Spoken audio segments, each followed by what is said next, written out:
Hey, Goal Friends, it's me, Adrian, or Ayden. Either way, I am still your host, and you are still listening to Susto, the podcast of Ookie Spooky Scary Stories, the award-winning podcast of Spooky Scary Stories. Welcome back. Oh my god. Oh, and if this is your first time, thank you for joining us. In case you didn't know, I won an award. And if you didn't know, but you've been listening, what a whirlwind of emotions, what a roller coaster, what a week, what a past 2 weeks it's been. So if you haven't seen on the social medias, that's at Susto Podcast on Facebook, Twitter, Instagram, and TikTok. Susto was selected as one of 10 winners of the inaugural Gotham Variety Audio Honors. If you don't know, the Gotham, it's a independent film organization. They recognize filmmakers and films and independent media. Variety magazine, I don't know what to tell you about that. It's Variety magazine, and the awards in the event were presented by Wondery, which is an amazing podcast network. Susto was selected as one of 10 shows to receive this award. I feel like I've gone through all the emotions. I've cried, I've laughed, I've cried and laughed. It's been such a validating feeling to receive this recognition. I'm so honored, especially to have been sitting next to the other honorees, the other award winners. They're such talented people. I had the opportunity to go to New York this last weekend to receive the award in person and to sit on a panel with the other winners in front of a room of audio industry professionals. And I don't know what else to say aside from it was really fucking cool to be able to do something like that and to receive validation from such big names in the podcasting world. You all know that I love this show. I love making it, and it means a lot to me. The show is my baby. I have built it from the ground up. This is a one-person show, and so I am just so, again, validated. I feel so proud, and I have all of you to thank. All of you who listen, who send in your stories, who subscribe to the Patreon, who interact with me on the socials,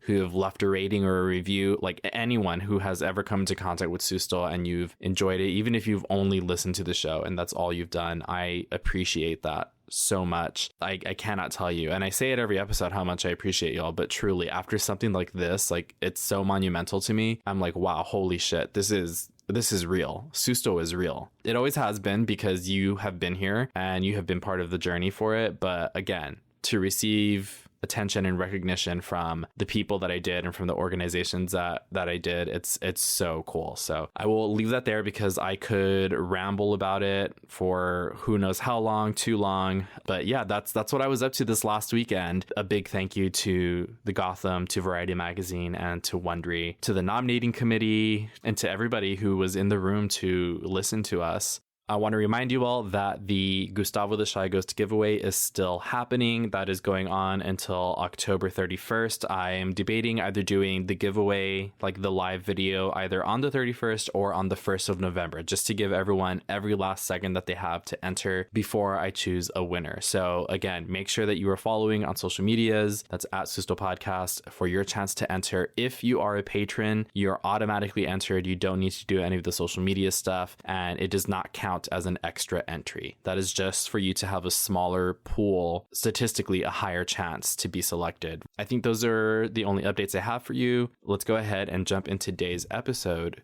which is about the Chullachaqui.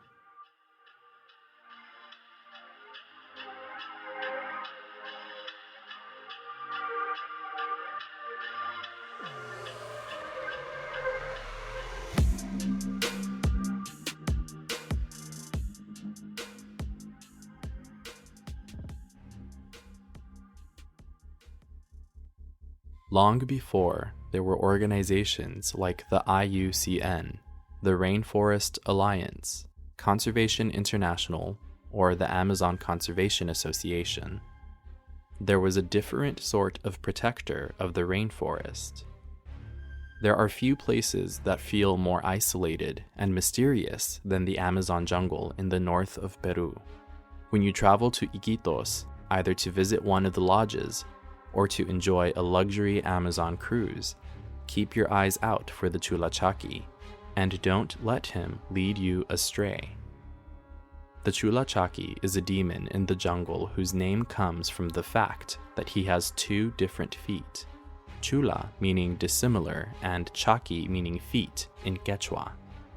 According to legend in Iquitos, this forest imp has the ability to transform himself into any person he chooses in order to deceive any visitors and even those local to the jungle.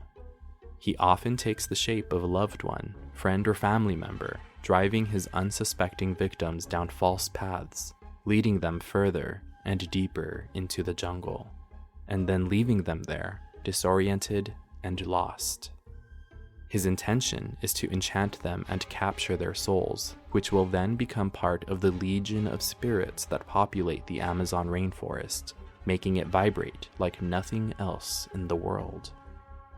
For children, the Chullachaqui will often take the form of another child or playmate. Through his disguise, the evil Chullachaqui will attract the child with deceit, and as with any other victim, lead them deep into the jungle and leave them there, lost and afraid. The only way to discover if the person you are following is actually this jungle demon is to look at his feet. One will be deformed. The Chullachaqui will therefore do his best to keep his feet and his true identity hidden. If he is found out, the Chullachaqui will escape into the jungle.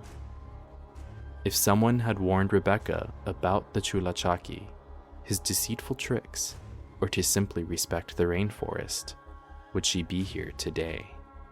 She needed to get away from the constant nagging of her parents, always asking when she was going to start looking for a job, but she knew one of her infamous parent-funded sabbaticals was better than job hunting. She found herself in the middle of the Amazon, about to embark on a life-altering ayahuasca retreat.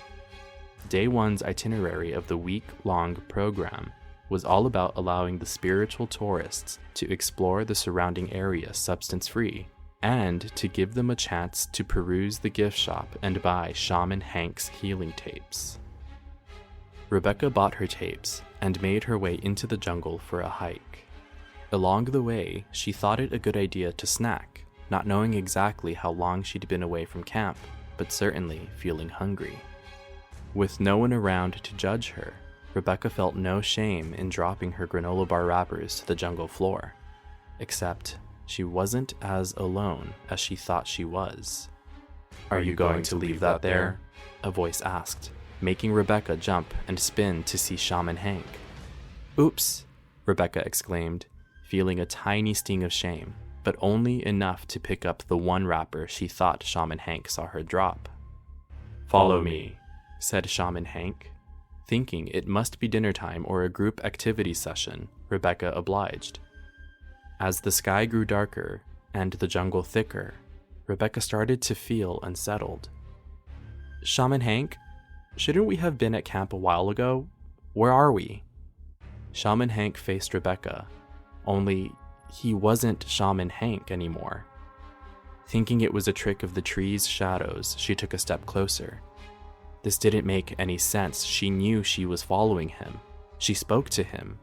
How was one of the other campers with her now? "Hey," she shouted. "Did you give us the ayahuasca already? Was it in that welcome tea?" Silence. "Hey, I'm talking to you," she demanded as she stomped to Shaman Hank, or was it the fellow camper? Her stomping came to a halt when she realized she suddenly stood face to face with herself. Disoriented and bewildered, she asked herself, "What is this?" Now she was looking at her mother. "Follow me," her mother mumbled. Now her father. "This way." Shaman Hank again. "Come with me." The last thing Rebecca saw was her own face, bearing a vicious, deprived grin. The Chullachaqui is one of the most popular legends in the Peruvian jungle, always referring to a character who takes the form of someone known to their victim in order to lure them deep into the jungle and get them hopelessly lost in the dense vegetation.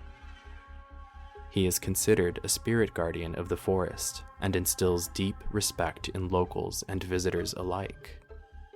He generally shows himself to those walking alone along the jungle paths, sometimes in a friendly mood and offering jungle gifts. Other times, he is not in such a good mood and may be aggressive. Some say he is a childlike spirit because he likes to kidnap children in order to simply play games with them without doing them any harm. Others say he entrances the children with the intent of destroying and eating them. Many people have had personal experiences and can tell their own stories of meeting the Chullachaqui. Those who have met him say that they were minding their own business when a familiar person showed up, gesturing that the person should follow them. After a time, the familiar person will have disappeared, and they'll realize that they have been led to a tangled place in the jungle. Those who have seen his true form say he wears a large hat, which hides a very wrinkled face, a very large nose, with pointed ears and red eyes. He is just over 3 feet or 1 meter tall, dressed in tattered and dirty rags, and walks stooped over and with an uneven gait. His most striking characteristic, however, are his feet. He has 1 human foot and 1 animal foot, usually that of a deer, a turtle, or a rooster, which is most noted in the footprints he leaves behind. In the end, the best course of action is to treat Amazonia with utmost respect, if not out of ethical qualms, then at least to avoid paranormal retribution. So, when you are exploring the Amazon with your guide, make sure to stick close to your group, and if you do get separated, when your guide finds you, take a look at their feet to make sure it's truly your guide, and not the Chullachaqui, trying to lure you even deeper into the jungle.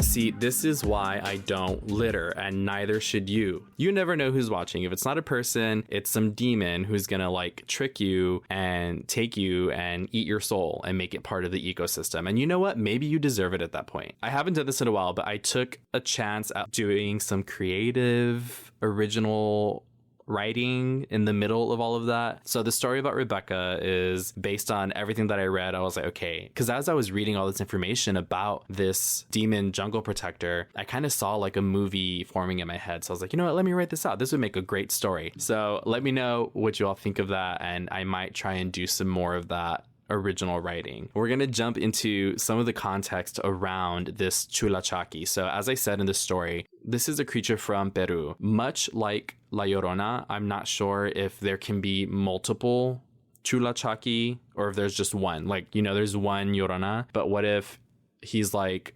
lechuzas and there can be many Chullachaquis? Is he just one character, one creature, or are there more of him, you know, like fairies, imps, sprites, you know, those kinds of forest dwelling supernatural beings? In looking through all of these links, and of course you can find all the direct links in the Susto Google Docs on patreon.com/Susto podcast. The links that I used, one was called kuotatravel.com, the other one was jungleexperiences.com, the other one was from fieldprojects.com, and lastly there was one from bitchmedia.org, and I'm going to dive into that one a bit after we look at the other versions of this story. So I found 3. There is one from Brazil, and they call this one the Curupira. And in the short Wikipedia entry, it says the name comes from the Tupi language, meaning covered in blisters, Curupira. According to the cultural legends, this creature has bright red/orange hair and resembles a man or a dwarf. So we have again that element of this is a short creature in its natural state, but its feet are turned backwards. So this is like the other cryptid, that cryptid femme that we talked about, La Ciguanaba, there you go, which is an episode that I did previously if you haven't heard it. So, but still there's that element of the Curupira's feet are not typical to a human's feet. His feet are backwards, and there's, 2 for 2. There we go. This says Curupira lives in the forests of Brazil and uses its backwards feet to create footprints that lead to its starting point, thus making hunters and travelers confused. This is just falling right in line with everything that we just heard about the Chullachaqui, right? This says Besides that, it can also create illusions and produce a sound that is like a high-pitched whistle in order to scare and drive its victims to madness. It is common to portray a curupira riding a collared peccary, much like another Brazilian creature called caipora. A curupira will prey on poachers and hunters that take more than they need of the forest. So now we have this main element of protecting the forest, right? This continues. And he also attacks people who hunt animals that were taking care of their offspring.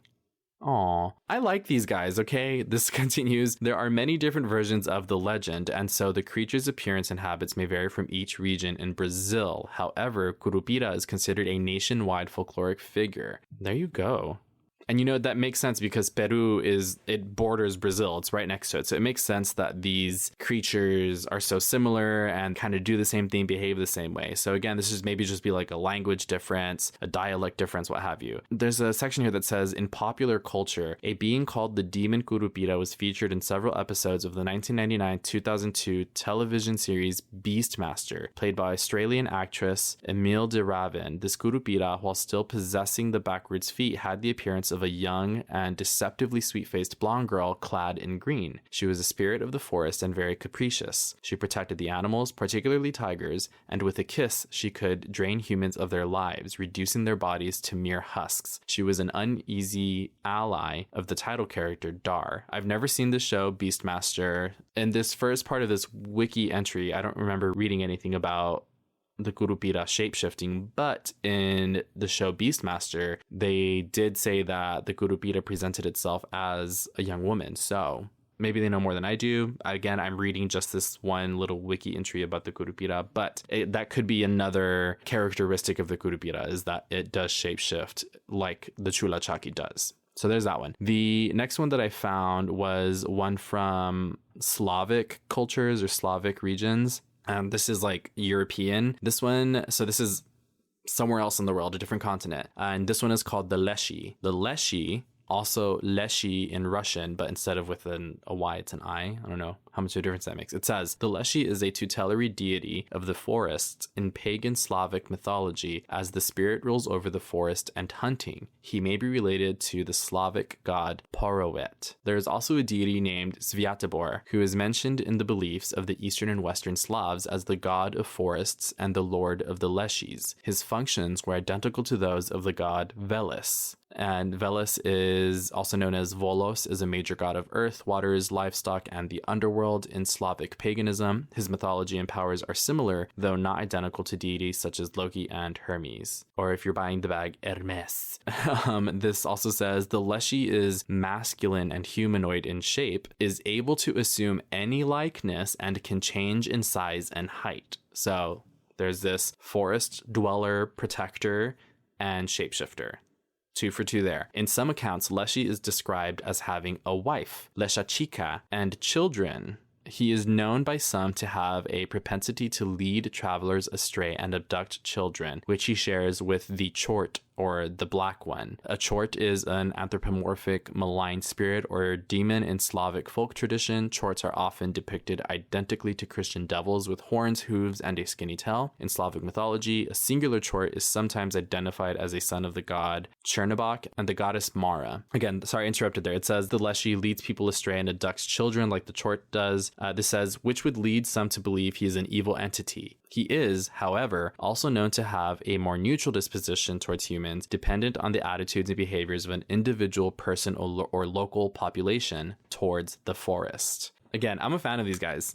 You know what? Real cool guys in my book, all right? Leshi could take children who were cursed by their relatives, in particular parents, away to the forest people. Some would therefore describe him as more a temperamental being, like a fairy. I believe the last one that I saw was from the Philippines, and this one is called the Tikabalang, and it is a shapeshifting trickster, so we already have that. It says, in Philippine folklore, a Tikabalang is a bizarre shapeshifting trickster spirit that haunts certain places in the wildlands of the country. It is said to be a tall humanoid creature that dwells in the forests and mountains of the Philippines, and often described as a reverse form of a centaur, where the centaur has the body of a horse and the torso and head of a man. description, the Tika Balang has the head of a horse and the body of a human. Although descriptions vary, they are generally described as being tall and bony creatures with limbs that tend to be disproportionate to their body. For example, because its legs are so long and skinny, when the creature squats down, its knees are higher than its head. That's creepy to think about. It is usually said to have animal-like feet, usually similar to horse hooves. In some traditions, it is said to have evolved from an aborted human fetus that was held in limbo and sent back to Earth. In some traditions, Tika Balangs can change their shape into that of humans and can also become invisible. Okay, two things. So there's that shape-shifting thing again where it can turn into other humans.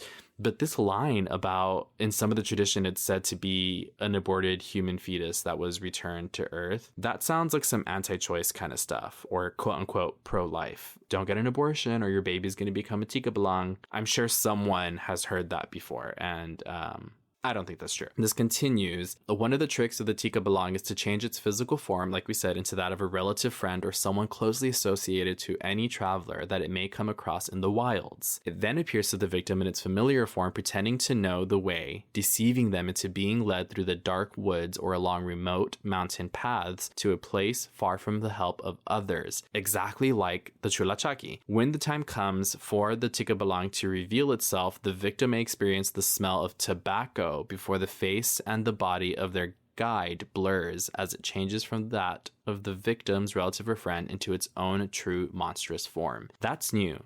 That element of the tobacco smell that it emanates as it's transforming. I wonder what that means. Because from what I've understood is that indigenous people use tobacco for different reasons. And just from like a quick Google here, the first thing I see is that it can be offered in prayer, burned in a bowl before growing food, and sprinkled on the bed of an ill person for healing, among many other uses. Traditional tobacco is rarely inhaled into the lungs. But yeah, I wonder exactly what this means, that the Tika Balang smells like tobacco as it transforms. Okay, so this says Tika Balangs have many undesirable characteristics that give the good reason for most humans to avoid them. They are known to be tricksters who try and trick travelers, making them lose their way or go round in circles. However, the savvy traveler could ward against Tika Balangs by wearing their shirt inside out. Another way is to ask loudly for permission to pass by a known Tika Balang lair, or by moving silently through the forest so as to not disturb or upset them in any way. That is so interesting. There's quite a bit more on this page about the Tika Balang, but again, they're going to be in the direct links for this is to Google Docs, but the Brazilian Slavic pages were on Wikipedia. The Philippine Tika Balang was a WordPress page, ztevedevins.wordpress.com, and it's in one of their pages. Wow, so lots of really good insight into the reach of this creature. When I was doing this story, I was like, there's got to be different versions of this anywhere that there is thick wildlife, like a rainforest or jungle, what have you, despite whichever culture it's coming from, because there's always this archetype of a mystical or a supernatural being that's protecting the forest from humans, because as we know, people can be garbage and quite literally leave garbage where it shouldn't be. And so these creatures are taking it upon themselves to protect their lands and ultimately protect the earth. And I appreciate them for that.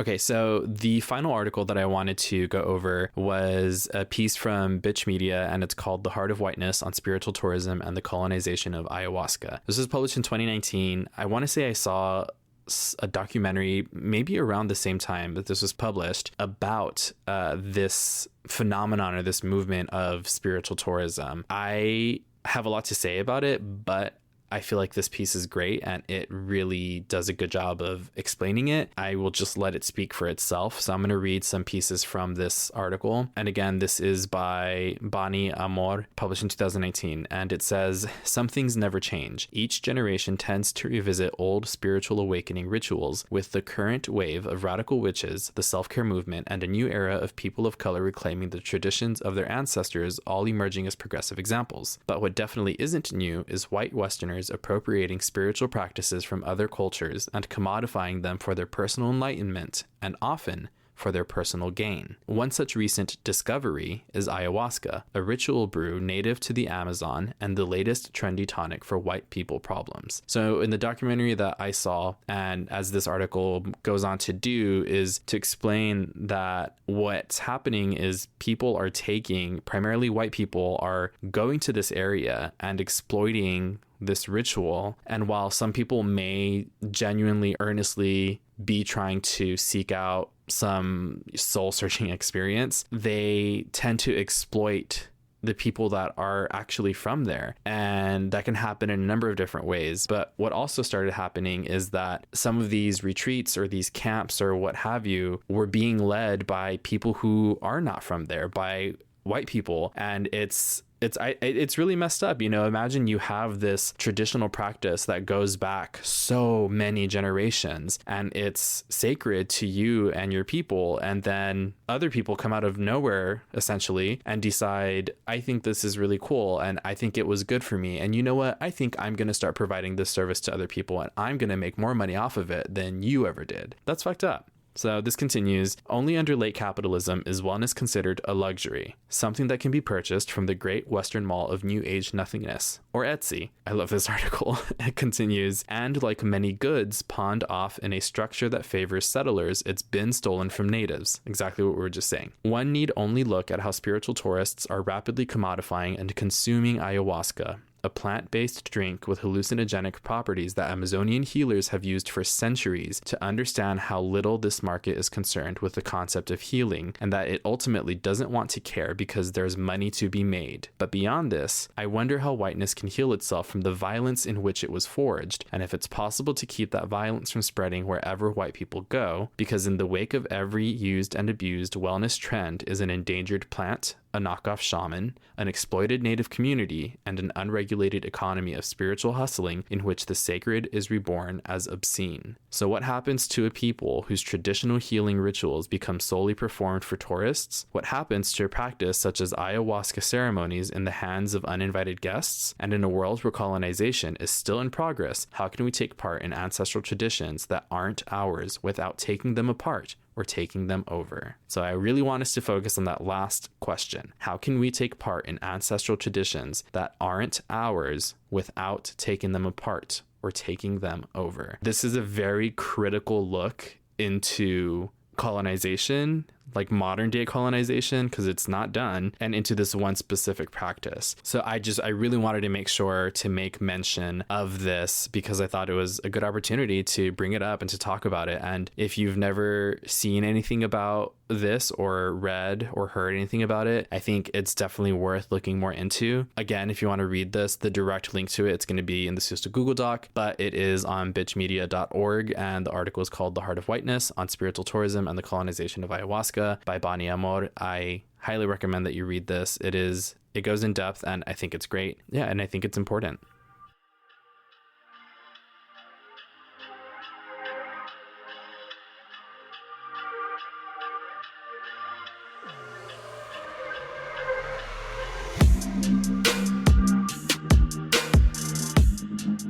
What a fun episode. I always do this. I really enjoyed this one. Yeah, of course you enjoyed it because you made it. You sat here and recorded and edited it. Yeah, but I really did. I feel it was a lot of fun, and I am going to try and ride this high or this like feeling of joy or adrenaline, whatever it is, for as long as I can. I have a lot of seeds planted in my head. I have some really cool collaborations coming up and a few more that I hope to make. So make sure that you stay tuned and you keep listening because I'm going to have some really cool people on the show soon. I'm hoping to keep doing some more cool things with video. So make sure that you're following all the socials. That's at Susto Podcast, Facebook, Twitter, Instagram, and TikTok. Also, I really want to actually finally have a Susto movie night. So make sure that you keep your eyes on the Patreon if you're a patron, because the movie night will be live for Best School Friends. I will live stream it with you all so we can watch the movie together in real time, and then I'll edit it or I'll see what I can do to put it maybe on like YouTube or something afterwards, but it won't be live. So you'll just be watching my reaction with it if you're not a patron. So speaking of patrons, we're going going to go ahead and do our credits for this episode and give a huge thank you to the October patrons of Susto: Rachel, Amanda, Ashley, Michael, Emily, and Addie,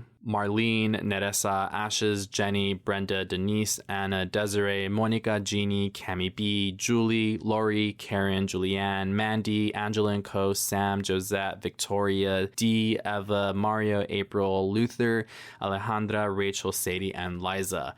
Thank you all so much for your support. It means everything to me. If you haven't seen the most recent Susto mail for this month, for October, the little coffin that I sent out for the best school friends, that was so fun. It was so cute. I had the exact number of coffins for the best school friends to get them. I'm not gonna lie, I was really sad because I wanted one for myself, but I had to, be the bigger ghoul and make sure that all of the best ghoul friends got their coffins. So I hope you all enjoyed them. Those are really fun to make. For those of you that got just the regular thank you note, I took a shot at doing like a junk journaling style kind of postcard, where if you haven't seen junk journaling, search TikTok junk journaling. I'm going to post some pictures about it as well, because I thought that they came out really cute for my first try, and now I want to keep trying to do that. And I did mention that in a TikTok, my Michael's haul, about doing that. So once more, make sure that you join the Gustavo the Shy Ghost giveaway. If you haven't, follow socials for that. And if you have any of your scary stories that you would like me to share on the show or the socials, it doesn't have to be just a story. It could also be a video, a photo, an audio recording. You can do so by emailing me to sustopodcast@gmail.com. You can send me a DM on any of the socials, or you can write your story in a 5-star review if you're able to do that wherever you're listening. Please do me a big favor and subscribe or follow the show wherever you're listening. Leave a rating or a review wherever you're listening. I feel like more than anything, that helps me out a ton. It pushes me in the algorithm, and it gets Susto in the ears of people that need to hear it. Thank you all so much. I will see you in the next one, and don't be a litter bug.